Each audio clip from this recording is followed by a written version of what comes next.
بسم اللہ الرحمن الرحیم۔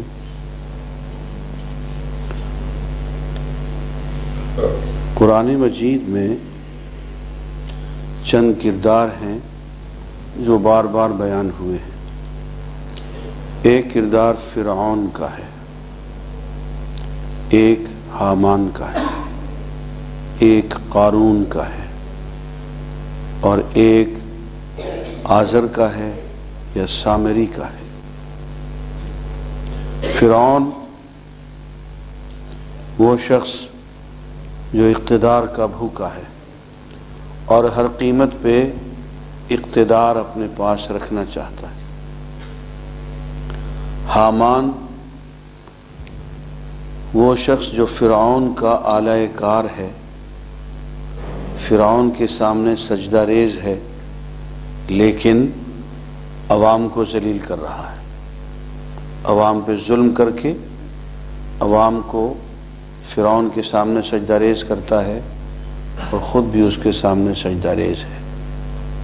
قارون سرمایہ دار، جاگیردار،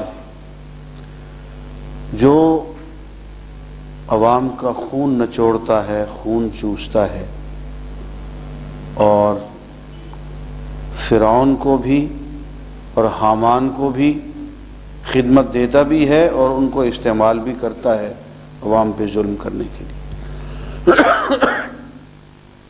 یہ تین تو وہ ہیں جو اقتدار میں ہیں، فرعون بھی، حامان بھی، قارون بھی۔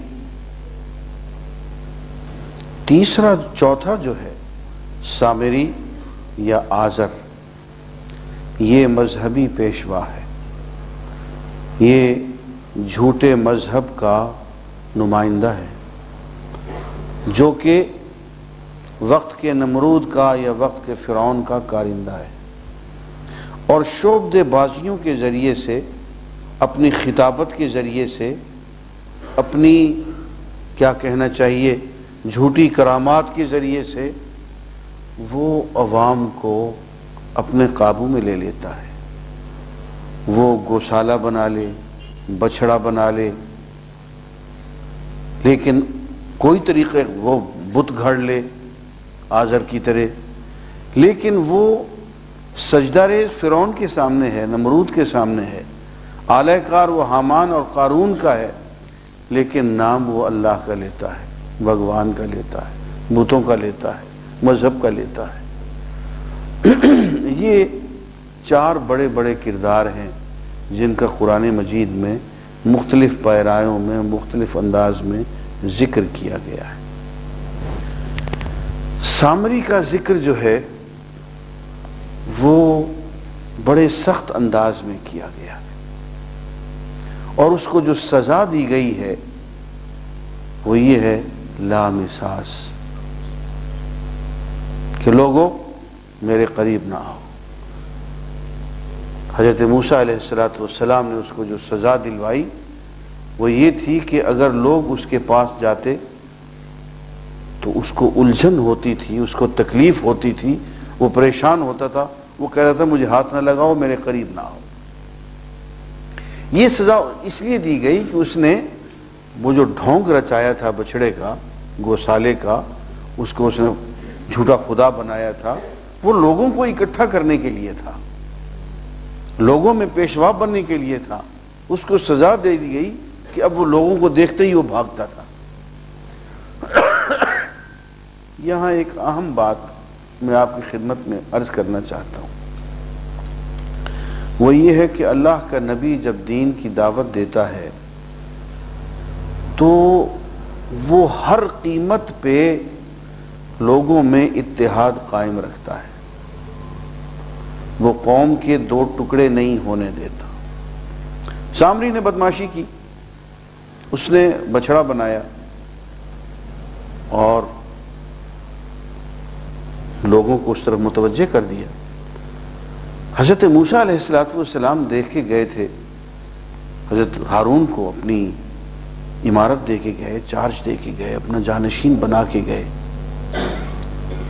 اب جب دیکھا کہ سامری نے یہ تماشا کر دیا ہے تو حضرت ہارون نے سمجھایا، کوئی شرک ہے، یہ دین کے خلاف ہے، توحید کے خلاف ہے۔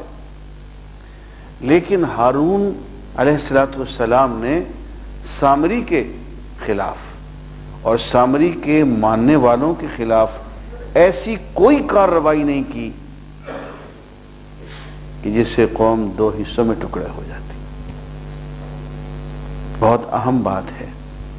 نتیجہ یہ ہوا کہ حضرت موسیٰ جب آئے، انہوں نے آ کے پٹائی شروع کر دی حضرت ہارون کی، کہ میں تمہیں اسی لیے چھوڑ گیا تھا کہ میرے بعد تم بچڑے کی پرستش کروا دو، کیا کرتے رہے ہو میرے بعد تم؟